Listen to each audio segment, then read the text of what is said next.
Good morning. I really appreciate the opportunity to be here. Thank you, Ben. So you may think I'd be talking about single-cell genomic analysis, but I'll actually be talking about signaling analysis. And I think it's an important dimension that the genomic community would benefit from because I really think we need to start integrating genomic thinking with proteomic thinking and signaling.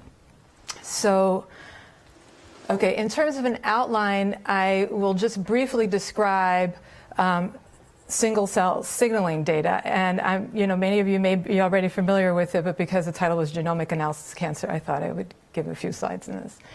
And based on this signaling heterogeneity, talk about ways that we identify intratumor heterogeneity and then use that intratumor heterogeneity to optimize potentially drug combination strategies. And so the last part would be to look at signaling perturbations on a single cell level in a single tumor to think about how to put different combinations of drugs together. So this is very much a work in progress. You know, it is, as I'll present it, more of a computational problem as opposed maybe to a practical way of doing it. But I do think that there is something underlying this data that, will percolate up and help make decisions about combination therapy in the future. So, okay. So many of you are probably familiar with FACS analysis. FACS analysis basically is, a technology where we look at, we dissociate, let's say, a tumor into single-cell suspension, and we measure a number of markers per cell. A newer technology that is becoming very popular now is called CyTOF, which basically it's the same idea as FACS in the sense that we dissociate a sample into single cells and we take measurements on the single cell level. But the exciting ability of CyTOF, unlike FACS, is that CyTOF enables us to measure 40 markers per cell, as opposed to FACS, which was more limited to more typically 4 to 8, maybe 12 markers per cell. So now we have this technology where in a single sample across hundreds of thousands of cells, we have about 40 measurements. And we have some flexibility as to picking which 40 things we want to measure in that cell. So we can measure surface markers to maybe identify some of the different cell states, and then we can have some of our panel measure intracellular markers so that when we perturb those cells, we can see changes in those intracellular markers. Now, CyTOF is a destructive technology in the sense that you really do kind of vaporize your cell. And so if you want to do drug analysis on a population, you look at a sample before and then you look at a sample after, but you can't look at the same cell before and after. So this real time is not going to be captured here. So then the issue becomes, if you want to look at differences in a population, you have to sort of think about subpopulations and matching subpopulations and looking at differences within those subpopulations, think about drug response. Okay. So when CyTOF was first being introduced, the tools that were available and primarily used with FACS analysis in the lab were just looking at biaxial plots and identifying populations through sequences of biaxial plots. And in one of the data sets, I'll show you one of the first data sets that we generated with this new technology, working in collaboration with Gary Nolan, who introduced this technology to Stanford. We measured 30 markers per cell in normal bone marrow, and essentially that generated over almost 500 biaxial plots. So at the time Gary's lab was generating this data, the issue was how to analyze it to get information out of it. So in my lab, we took this data and we started thinking, well, what we know in normal bone marrow is that as the cells that make up normal bone marrow are part of a differentiation lineage starting with a hematopoietic stem cell, and that lineage has surface markers that recapitulate it through a myeloid developmental process and a lymph node developmental process. And if you look at these surface markers of cells in different parts of this developmental process, whether or not it's like B cell development or neutrophil development or erythrocytes, what you see in traditional FACS analysis is that these surface markers that define these certain cell types change gradually as the cells differentiate. So we decided to use that property that, that there's a gradual change in the surface markers to try to order the cells that we got from the CyTOF analysis in some kind of branching structure in order to to give us a tool to try to make some inferences. And so we developed this tool called Spade that was published now several years ago, which is just graphically, in a very simple cartoon way, illustrated here, so that, and I'll walk through the different steps of it. The idea is that we take the initial data, and at the end, whether or not, as here it's just two-dimensional data, it's just 2 markers per cell, or 40 markers per cell, we end up with a tree. It's a minimum spanning tree. And basically what we're doing is ordering all the different cell populations in this tree so they have different positions on the tree. So to get there, we start with this in here shown as two-dimensional data, and we see this heat map that there's certain regions that are very highly populated and regions that are more scarcely populated. And this problem, most people, what they would do is sort of randomly sample, but what would happen then is that you would lose some of the scarcely populated regions of this area. So we recommended a density-dependent downsampling approach so that essentially we are representing all parts of this space that's covered by these 2 markers, independent of the density of samples in it.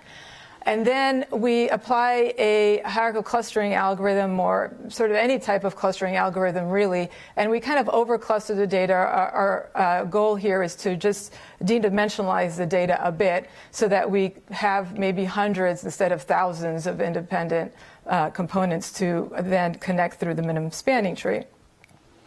And so then after we create this minimum spanning tree based on these meta-clusters, we then upsample all those cells that were part of the meta-clusters and now have a representation of all the data. And we represent it often in terms of these bubbles along the tree, where the bigger bubbles are more cells in potentially a metacluster as a bigger size bubble on this tree. And then we color code the tree depending on whatever marker you're interested in looking at.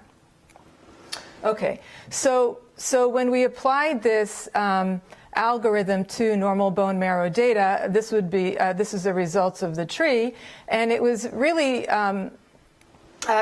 comforting to see that if you were to anchor the tree at what was manually curated as the hematopoietic stem cell, you would then see that there was a branching that depicted the myeloid lineage and a branching that depicted the lymph node lineage. And as you move down the lineage, the cells of B cell differentiation, T cell differentiation, and more the myeloid differentiation were actually ordered the way you would expect. So and we realized that a lot of this was because the surface markers that were used to that were measured in the analysis were already known to characterize these different states. But the fact that it was able to put them in an order that was what was known from decades of research as to normal development in the hematopoietic process was very reassuring. So we wanted to pursue inferences made with this algorithm further. Okay, so now here's the type of inferences that one could make, and I'm going to just briefly describe them to move on to the purpose, the theme of my talk, which is more on combination therapy. So this is that tree I showed you earlier, and this is now color-coded by a surface marker CD10, which is known to be more highly expressed in these pre-B cells. But if you now move to a cancer sample, and this is a single sample from a pediatric patient with a pre-B ALL, and you will run that panel that was run on the normal bone marrow, and then run the Spade analysis, this would be the result. And this population here of CD10 cells, which was very small in the normal sample, is now dominant in this leukemic sample. And it's placed on the tree right next to this B cell. So you're through, the beauty of these sort of kind of similarity-based distance algorithms is that you can start making inferences had you not known that this was that this cell was derived from a normal B cell. You can start making inferences about the potential cell of origin. And so this is one area, one direction that my lab has taken that would be another talk. So we have been using this technology to think about cell of origin for cancer and thinking about cancer as differentiating itself and then maybe having a differentiation block. Okay. There have been a number of other algorithms that have been developed to analyze this type of data, and Donna Pierre, who many of you may know at Columbia, has developed this algorithm called VISNI, which is very commonly used as well with CyTOF type of data analysis. And the basic idea is that it uses this TISNI layout to look at this data, and then similarly Ascents, which is another tool very similar to VISNI, basically uses a TISNI decomposition to look into this high-dimensional data and identifies clusters at the same time. So we were asked by Nature Protocols to actually write a review of these different algorithms and its impress and how they compare to each other. So the details are actually in there if you're interested. One thing that we talked about in this review is that Spade, as a minimum spanning tree, will connect everything in all the cells together. And so, and the beauty of more TISNI-based approach is that you could see maybe distinct clusters. So in the Nature Protocols paper, we talked about how you could potentially take the metaclusters that were derived from Spade, put it into a TISNI framework, and then within those clusters run kind of a minimum spanning tree, and we introduced this concept of a Spade forest as opposed to these trees. Okay, but that's a bit of a side. So that's to just introduce to you some of this type of data in single-cell analysis. Now, the beauty of working with this data is, or this technology, is that you can now take these samples, and we just really talked about analyzing all these individual cells based on their surface markers, but you can perturb those samples and then see how intracellular markers change very shortly after they're perturbed. And so this is a graphic here saying we have a number of healthy bone marrow samples and maybe some cancer samples. A lot of the analysis we've done has been on leukemic samples because it's already it's a non-solid tumor, so that issue of dissociating it is not impacted our analysis, and maybe relapse samples from patients. And then you could sort of perturb it with different types of stimulations, interleukins, for example, and you then can measure changes really in intracellular markers, signaling markers, death markers. And the assumption is that these perturbations, at least shortly, maybe just within 30 minutes or maybe a few hours after they're perturbed, the surface markers don't change. So you have this surface markers that don't change with the perturbations, and then you have these intercellular markers that do change with the perturbations. Okay. So how do you now think about using this type of data? So in the original paper where we had introduced Spade for analyzing it, we had shown that with the Spade tree, you can look at where some of these where the perturbations make the biggest impact by taking differences between these trees. So, for example, this is an IL-7 perturbation looking at STAT5 signaling, and if you look at the tree before and after the perturbation and sort of take a difference, then you'll see that that effect was only limited to the T cell population. So it was a very fast way of looking into this very complicated data to see where this perturbation was making a difference. And then now these two panels here are really setting the stage for the next part of my talk. Now these are looking at the perturbations in the absence and presence of dasatinib, which is a drug that's a small molecule inhibitor.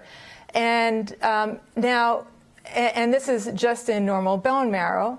And the take-home message of all of this is that we see that dasatinib in this normal bone marrow shows changes in the T cell or B cell lineage under specific stimulation. So the concept here is that if there's certain microenvironments in the tumor is likely to respond differently.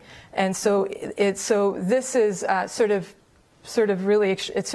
this is an illustration of that, and the concept of the microbiome is really extrapolating from this concept here, but this is how we take it. So now here is all the cells in this tree, and we're looking at ERK signaling, and as a control we're showing that in the presence or absence of this drug, there's no changes with this particular stimulant, ionomycin. But then if you now look at a simulation of the B-cell receptor in the presence or absence of dasatinib, you see a big change in ERK signaling depending on the presence or absence of this drug. So you see a big change only in this B-cell lineage. Similarly, here you see a change in the T-cell lineage measured through STAT5 signaling with pervatinate as a stimulant in the presence and absence of dasatinib, here using IL-7 as a control. Okay, so again, this was published, and all these results were actually in a very long, almost 200-page supplement in the Science paper. So there was a lot of data there, and the question is now, how do you put all of that response data together? And so that is really what I'm proposing next. But in order to do that, what the basic ideas that I will talk about later is you need to look at the changes in signaling within subpopulations. And here the subpopulations are identified for us manually because we know the different parts of the different parts of hematopoietic lineage, and we know the T cells and the B cells and the different cells in the myeloid lineage. But in cancer, we don't know the different subpopulations. So we need a way to use the surface markers to, number one, identify the different populations, and then within the different populations, look at the difference in the intercellular signaling. Okay. So identifying, so that's the next part of my outline, and I'll briefly talk about an algorithm that we published to identify in these complex data sets subpopulations based on their surface markers. So because the data sets are really large, we proposed an algorithm that was published recently in PLOS Computational Biology called CAST that basically creates a decision tree using nonparametric statistics. And so essentially what we tried to do in developing this tree was determine the minimum number of surface markers that would be used and the minimum number of cuts that would be placed in the data in order to identify the different subpopulations within the sample. And so what we found in analyzing actual data, and we show here just graphically, is that what we find in the data is that some markers, the cells with some surface markers, actually, it's not a continuous representation, but it is, they have certain states at these markers, and there are some cells in between those states. And so some markers have multiple cut points. And so we found that there's a few markers that really identify the difference, the heterogeneity within the sample. And it's really kind of a sort of a novel idea, because most people who sort on these type of samples use different markers. Anyway, and when we use our algorithm, for example, on a subpopulation of the normal bone marrow, which is the B cells, what had happened was that the way the data was represented in our original publication, the samples were manually gated. And when we looked at intracellular signaling with these different stimulations, so each block here is one stimulant under this 5 manually gated populations, and then we have about 7 different stimulations. This was the changes in some of the intracellular measurements of these different 5 B cells under these different stimulations. But when we ran our algorithm on it, we also found 5 cell states, but they were different. And we found that the cell states were much more homogeneous, of course, based on the surface markers, because it was optimized for that. But then we found that the intracellular signaling was actually more robust. So it was clear to us that with the manual gating, there was gating of heterogeneous populations that made the intracellular changes less, because you basically lost the signal in the intracellular changes because of the heterogeneity of the manual gating. Okay, so that really those are really the main tools that will feed into the next part of my talk, which is trying to use these concepts to now identify optimal drug combinations based on this perturbation analysis. Okay. So I have a postdoc in my lab, Benedict Anchung, who really developed this algorithm, and I'll be describing it very briefly. But the idea is that if you have a sample that's exposed to, let's say, a single drug, and you then expose it to N different drugs, and you measure M targets, some surface markers, some intracellular markers, we'd like to identify an optimal combination as the minimum number of drugs that maximizes the number of desired effects. So if you're measuring intracellular changes, signaling changes that you want, survival markers, intracellular survival markers that you want to see decreased, that would be a desired effect. Or if you want to see apoptotic markers you want to see increased, that would be a desired effect.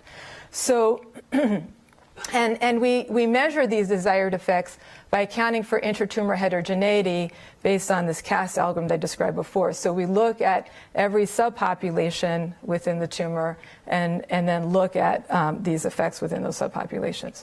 So how does this look? And it's sort of another cartoon to just explain it. So we have a sample, we treat it, and then what we see is that there's, for example, 3 subpopulations based on the surface markers, color-coded here in red, green, and blue.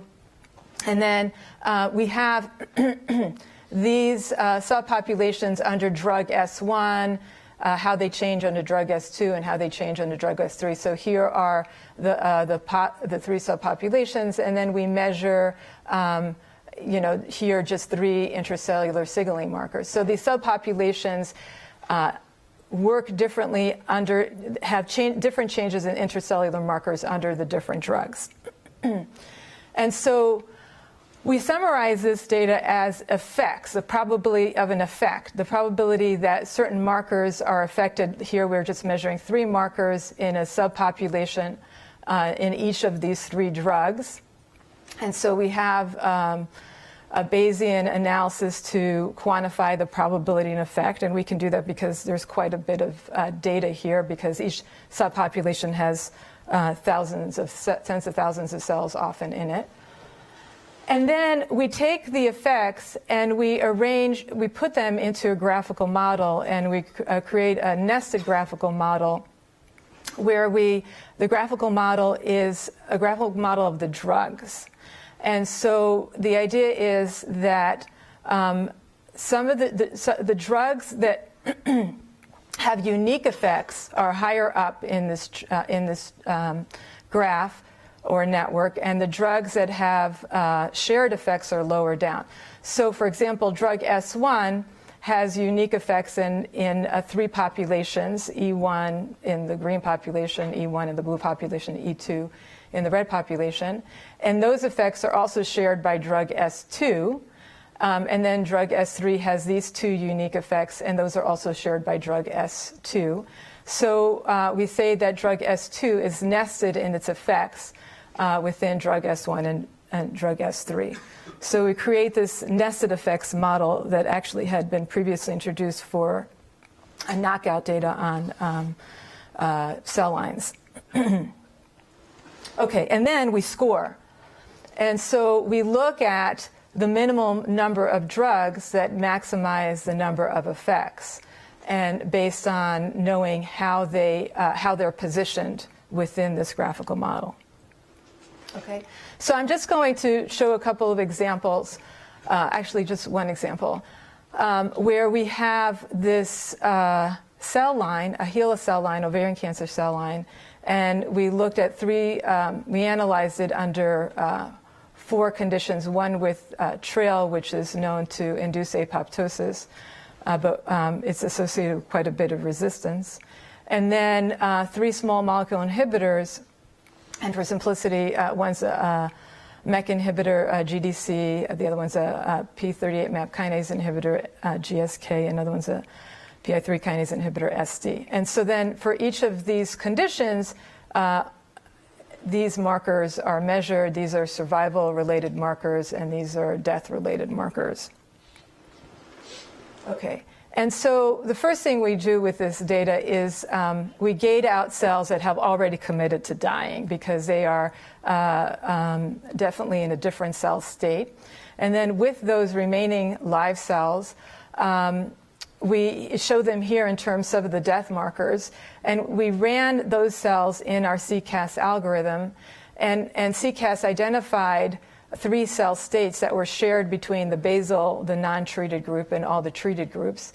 And so we identify them here as POP1, POP2, and POP3, blue, red, and green, and show them here in terms of interestingly, very high RB signaling with mid-ranges of CPARP. This is this population 2 in here, and then there's this cloud, which is population 1 is this in here with the high RB and relatively high CPARP, and then population 2 is scattered around it, and then a very surviving population down here. And so, so this is just to show that all of these 3 conditions actually have cells within all these 3 different populations. So now within these 3 populations, we create our effects matrix, which is a probability that each of these different drug interventions had an effect on specific markers. And we do that separately for each of the 3 populations. And now if you were to create that graphical model of the drugs on each of the populations, you see that the graphical model is really different for each of the populations, which is no surprise because this is explaining the intertumor heterogeneity. But of course, we're not treating one population at a time when we expose it to a drug. We treat all the populations at a time. So we take these effects and we put it into one effects matrix, and we create a nested effects model based on that one effects matrix. And then we start scoring that model for the optimal combinations. This here is another graphical model if we had never take into account the 3 different subpopulations, if we instead look at the effects without just pulling all the single cell data together. And we see that that's a very different graphical model. And basically, this graphical model tells us there's an equivalency between trail, which was really the drug of interest, in this particular study in all the other small molecule inhibitors. And we know for a fact that's not true. But this model tells us that actually that this drug, JSK and trail, that JSK has independent effects from trail or unique effects that trail doesn't have. And so that if you were to pick two drugs, for example, that the best two drugs would presumably be trail and GSK. So we undergo our scoring function, and we rank the best combination of two drugs and three drugs. And then in terms of validation analysis, all the combination of the drugs were tested, and and then measured in terms of how many cells were surviving. And it did validate in terms of the ordering that we proposed for the best 2 and 3 drug combinations. Okay, so that's it. So in summary, I started this work with Gary Nolan and looking at how to probe this high-dimensional data by hierarchically ordering these single cells with the Spade analysis. And I found it a very interesting direction of research because it has an interesting way of looking into intertumor heterogeneity and then thinking about potentially combination drug strategies based on perturbation analysis.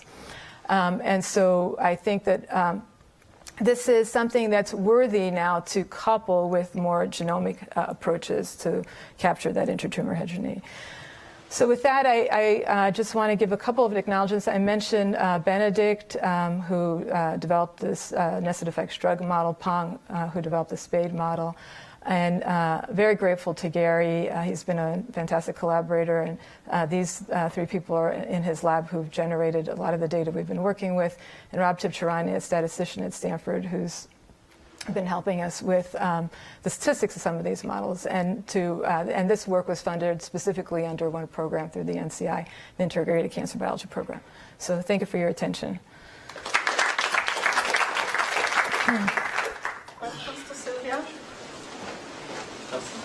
Your model seems to assume that if you give a cocktail of drugs, the effect is the union of the individual drugs without other unfavorable interactions. How well does that actually work out in practice? Yeah, so we're in the process of testing that. There's no doubt there's synergy between these drugs. And so we are basically, as you said, looking at them somewhat independently. By nesting the effects, we do see some overlap, because we see where things are common in terms of what's being commonly targeted, but we can't see off-target effects or anything like that. Yeah. In the first part where you had this algorithm that uses the spanning tree, is that structure reflecting somehow the developmental trajectories of the cell, or is it of these cells? Is that why you sort of see this tree structure? Well, it's just a minimum spanning tree, and it captured that because the idea of a minimum spanning tree is you're looking at gradual variation. You're sort of the shortest linkages. If you add up all the linkages, it's this minimum distances, and so that forces this gradual variation. And it's interesting to think that maybe biology is like that too. It's just something we found when we started looking at the data that it was capturing in normal bone marrow. And when we've applied it to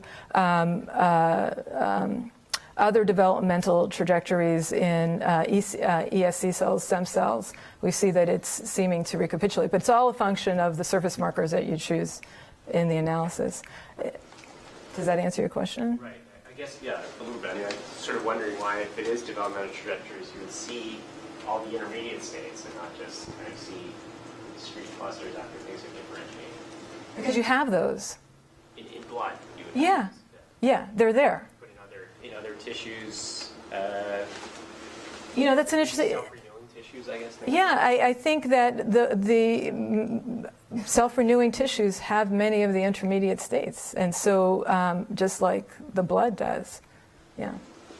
So I have also a question about this Spade algorithm and the result, and perhaps a clarification. So when you show those clustering based on spanning tree approach, I noticed that independently of which treatment you had, there is always the same topology of the tree. It's because it was constructed with all the markers and then you show it then in each of the cases on this just overlay on the same tree, or that the tree is just constant no matter what you do? Yeah, so that's a great question. So the tree, by design, is intended to be fixed. So you just And then we map on it. So we look at, because we can't follow individual cells, so we try to create what we think is a structure before and after, and we map on that structure, look at the changes.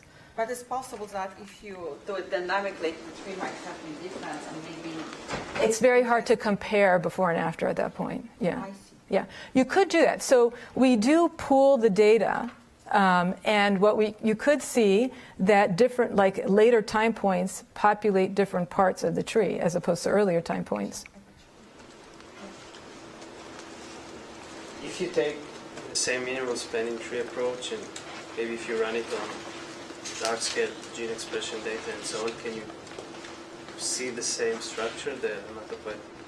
Yes, and in fact, the precursor algorithm to this was run on like TCGA data, in fact, and we have this paper, Sample Progression Discovery, which basically uses consensus minimum spanning trees, because now you have, tens of thousands, thousands of genes, and so that we're looking at high variant. And so I didn't talk about that, but it really was the initial idea came from trying to order tumor samples and to see if we can determine maybe a differentiation hierarchy in tumor samples.